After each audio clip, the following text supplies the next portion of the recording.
Alhamdulillahi wa kafa wa salatu wa salam ala nabiyhi al-Mustafa. In the continuation of this verse, with speed a little bit. First, Allah mentioned the third objective. That's why we call la'ib wa lahu wa zina wa tafakhur wa takasur fil amwali wal awlad. And Allah mentioned parable. That's why we come and say what Allah said, kamathalu ghaythin. And he mentioned metaphor, and he mentioned symbolism. That's why we can mention here. Kamasalu Ghaythin. He said the human being, the stages of a human being is like the profound parable here. Allah said it means that this life is like a rain, heavy rain that comes pour down. That's how Allah compared this life to. When the heavy rain comes down, what can happen? Then the green, the flowers, the trees, the greenery, all of them will come out. But as you like what Allah tried to say here, that the whole entire life is fragile. Remember when the flower is coming out, it can be very soft. It's not strong. Like a human being looks like when the baby, the young baby, like a 1 day or 1 week baby, you will see the baby is not strong. Then after a certain time, the baby will grow. That's how Allah compared human being to the flowers. The flower will grow. The early stage, it will be even you step on it, the whole entire flower will spoil. That's how baby looking. When the baby is lying down, it cannot able to feed itself. The biggest thing the baby will do is cry, so the mom will feed him or her with milk. That's what Allah compared in this ayah here. So what will happen? Ajaba al-kufara nabatu. Allah has saying the human being, He compared it when the heavy rain comes. When the heavy rain pour down on earth, what's going to happen? The flowers will come out. When the flowers come out, then not really necessarily even the crops will come out as well. But Allah is saying, A'ajaba al-kufara nabatu. Al-kufar here, al-kufar is the plural of kafir. And the kafir here, the ulama will divide it into two. Some ulama will say, when they say al-kafir here, Allah mean by kafir here, the farmer. That would be taking some people by surprise. When somebody say al-kafir, and they give two meanings. Either you be the non-believer, some ulama will say, no, that's not what Allah is talking about here. But when what Allah meant here, أعجب الكفار نباته, that the crops, all the flowers, all the crops that are coming out, it will amaze the farmer. Then the one of the ulama is called Ibn Mas'ud. He said, no, that's not what Allah meant here. Allah meant both of them. The non-believer, Allah meant the non-believer, and Allah means also the crops that comes out of because the rain poured down on the flowers. He said that they gave all both, because the farmer, farmer cover the seed. Remember when you want to plant something, like a rice or something like that, you cover it. So he said that Allah mean here by a farmer. And equally so, he means by a non-believer, because a non-believer cover the truth. He knows very well that is the truth of Allah subhanahu wa ta'ala, but yesterday he will cover it or he doesn't want to believe it. That's why our scholar is called Ibn Mas'ud. That's why he said. Just to speed up a little bit, Allah says, Summa yahijun.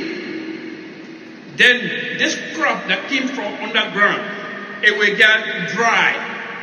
Remember when let me use rice as an example, for example. When the rice come out, after you cut the rice, there's something over there. What will happen? It will get dry.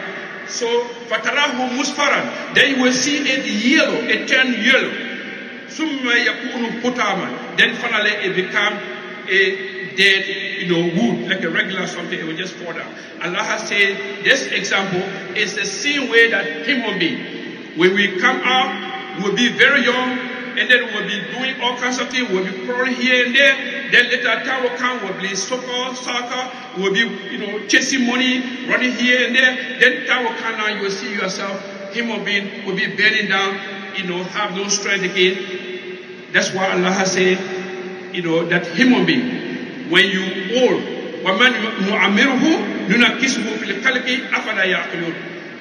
when you get age, 20 years, 30 years ago, most of us here was even stronger than what it is right now. The thing you used to do 20, 30 years ago, you can't able to do it nowadays. That's how human being. What Allah is trying to tell us, that you should not look at this life as, like your daydream, Look at this place as like a temporary place where you will come and spend some time and then depart this world. But the solution to all this one is to do a good deed. At the end of the ayah, Allah has said, وَفِي الْآخِرَةِ عَذَابٌ شَدِيدٌ. Allah has said there is two end results of the whole entire life. Whatever we're doing here, two. Everything, the result is two. What is the first result? After you die, you go stay in front of Allah. If you don't do a good deed, what's going to happen to you? Azabun Shadid. There is a heavy punishment, painful punishment Allah having for those who disobey Him. And then again, another result, Maghfiratun. Allah can give forgiveness for those who repented to Allah, those who did the good deed, those who did what Allah asked them to do, those who did what Rasul sallallahu alaihi wasallam asked them to do. And then at the conclusion, Allah says, وَمَا الْحَيَاةُ الدُّنْيَا إِلَّا مَتَاعُ الْغُرُورِ. Generally, this khutbah today is just a tafsir. Allah said this whole entire life, it is nothing. It's a temporary pleasure. That's why they call mata'u, pleasure, And then mata'ul ghurur means like a deception. It deceives people.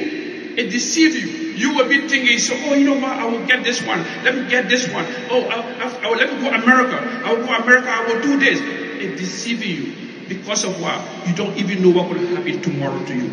You planning for 20 years, 30 years. I will do this. I will do that. But this life is deceiving you, ladies and gentlemen, brothers and sisters. So the solution to this, like I said earlier, is to do the good deed, to do the right thing. So when you go stay in front of Allah subhanahu wa ta'ala, you will be in the good mood. You will get what? Maghfiratun min Allah. When you get the forgiveness of Allah subhanahu wa ta'ala, what will happen? You will go to Al-Jannah. May Allah grant all of us Al-Jannah. And I'm saying this, but before I conclude this khutbah, let me remind everybody, this khutbah today, it doesn't mean that you should fold your hand. You refuse because Allah tell you that the life is these 5 stages. I would like to reiterate here, when Allah said, وَابْتَغِي فِي مَا آتَاكَ اللَّهُ الدَّارَ الْآخِرَةَ وَلَا تَنْسَ نَصِيبَكَ مِنَ الدُّنْيَا. Allah saying, in this world, He created us and put us in this world. What we're supposed to do? We should chase the day after, the hereafter, from whatever help, good money, whatever Allah has given to you, look for hereafter. Give zakat, make charity, donate to the masjid, dig the hand pump, help the poor people from whatever Allah has given to you. وَلَا تَنْسَ نَصِيبَكَ مِنَ الدُّنْيَا. That doesn't mean you should abuse yourself. Don't forget whatever Allah has for you in this world. While you're looking for hereafter, live good life in this world first. If you live good life in this world, so long as going according to the teaching of Allah, that is acceptable.